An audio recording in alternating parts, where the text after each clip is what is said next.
say to an AI that we're going to solve one of two problems. We will then solve this one over here, and then from looking at how we do it, you can then transfer learning. Is that so? So this sounds not the same, but sort of comparable in the same sort of area of like trying to learn from from human preferences of what. Well, I think transfer learning is not human preferences. So the way transfer learning would work is you would play one video game, and you're not learning from human preferences in that video game. You're learning from your score. Yeah. And so the video game has this baked-in score. It's very well defined. It's like the score is like every time you get an apple, you get 3 points. Sure. And then once you learn from that, you go to another video game with a different scoring system, and you're able to transfer. Okay. And so you can actually have an AI that's very good at transfer learning, but has exactly the same problem. Where it's like, as long as you can write down what you want it to do in perfect mathematical language, it's great. And if you can't get it to do it. And if you just think about the way humans are, a lot of the things that we most want to do in the world are very poorly defined. Yeah. And so having AIs that can only do things that are well defined makes the world maybe a very dangerous place. I see. And so just getting some progress on this, and then just to throw you a couple other examples. Please, this they got an AI playing a video game to keep pace with other cars. So, which is not, the video game does not reward that. There's no score for that. And it's just a human is able to look at it and say, this is what I want. And so they actually taught this thing to act in a different way than what the environment naturally rewards, which is kind of cool. Yeah. So this is just an example. Maybe I'll throw one more thing at you, which is kind of unrelated, but I think continues to give you an idea. I don't know if you've seen adversarial examples before. No. So this is an image classifier. So what it does is you feed in an image and it's supposed to tell you what the image is. Yeah. And it learns to classify it the way that a human would. And you have like a standard good image classifier that when you show it this image, it says that's a panda and it's 57% confident. Sure. But when you show it this image, it says it's a gibbon and it's 99% confident. And you can't even see the difference. No. The difference is that. The difference is they perturb this pixel a little bit and that pixel a little bit. And what they did is they found an adversarial, like a perfect way to screw with the AI. And so, it thinks this is a bus. It thinks this is an ostrich. It thinks this is a dog. It thinks this is an ostrich. You can make it think anything is an ostrich by just kind of making invisible perturbations of the image. And this is to do with the way that they recognize. This is to do with the sort of subtleties of AI image recognition. Exactly. Yeah. That it's learned again. It's learned by training in a very kind of narrow, literal way. And so now, if you try to screw with it, you can screw with it very easily. And I think that the concern this raises is that like, an AI trains on a data set, and when it sees new things, as long as those new things are similar to the things it's already seen, it's fine. And if they're different, then it can completely break down in like utterly ridiculous ways. Like it's like 100% sure that this is an ostrich. Amazing. That's not a situation we want to be in, where we have, let's say an AI that's managing the power grid, and something weird happens. There's like a little bit of space weather that wasn't in the training set, and it just totally melts down. And so again, can we get these simple systems, image classifiers? What do we learn from trying to get them to not classify buses as ostriches, no matter what we do to the bus? And I think that, this is an example of AI safety research that,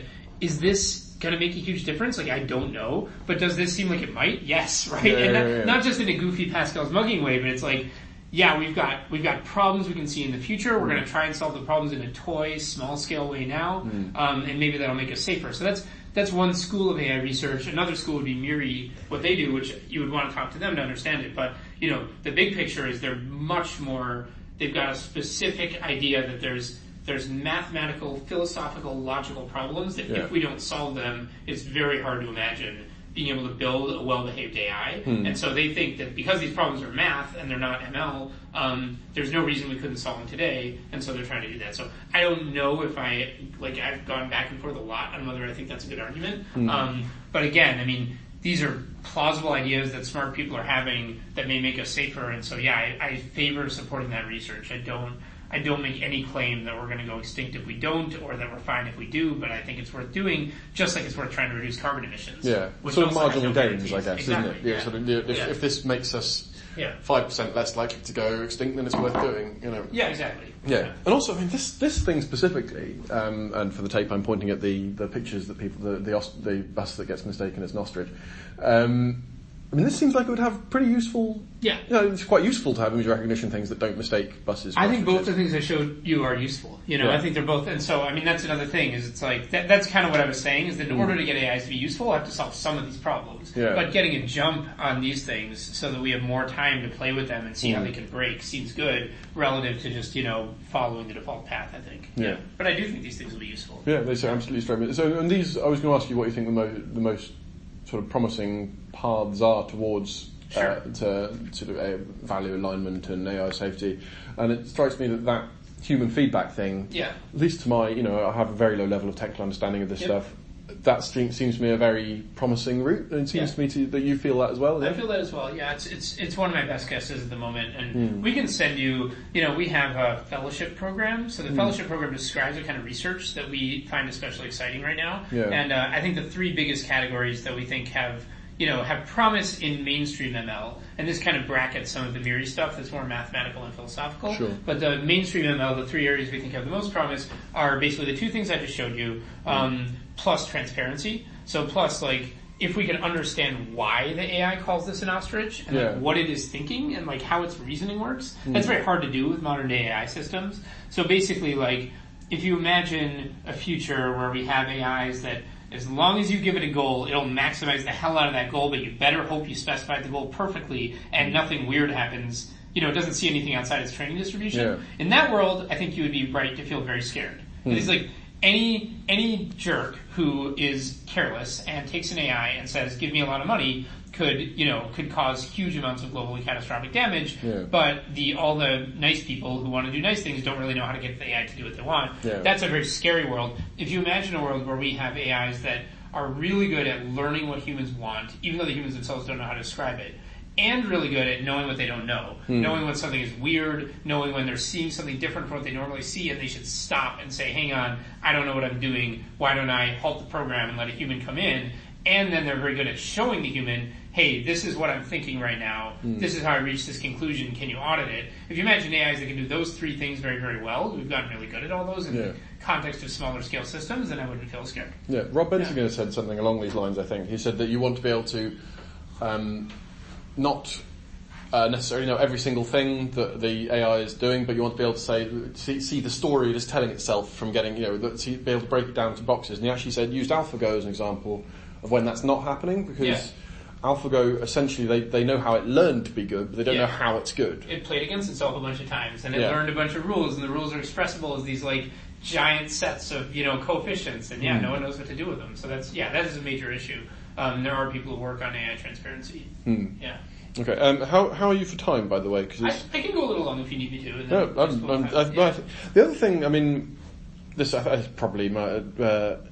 in fact, I've got two questions you haven't asked, which I really like to. The one thing is quite specific to GiveWell, which is about what I got called the worm wars. I saw this big fight breaking out about whether or not deworming tablets were... Another worm wars. I'm sure you do. Yeah. Now, I spoke to a couple of your guys for a piece that ended up getting spiked last year, which I was really annoyed about. And they said, well, actually, no, we've looked at it and we think on balance, we still think, despite this, that the evidence supports it. I mean, is that still your position? And where did that fight sort of come from? I guess how much has it shaken your confidence in it at all? That hasn't really affected me. Really? We are just GiveWell is just really intense about digging out these studies, and we took, before we ever recommended deworming, this is what GiveWell is all about, before we ever recommended deworming, we just poked that study in every way that we could, and we knew all the problems. Not all of them. So some of the problems that came on the worm wars were new, but they were they weren't huge revelations on top of what we already had found. And that is just a thing about GiveWell, is that, academia is mostly a place where people go to have new insights, and it doesn't have a super robust home for people who poke things.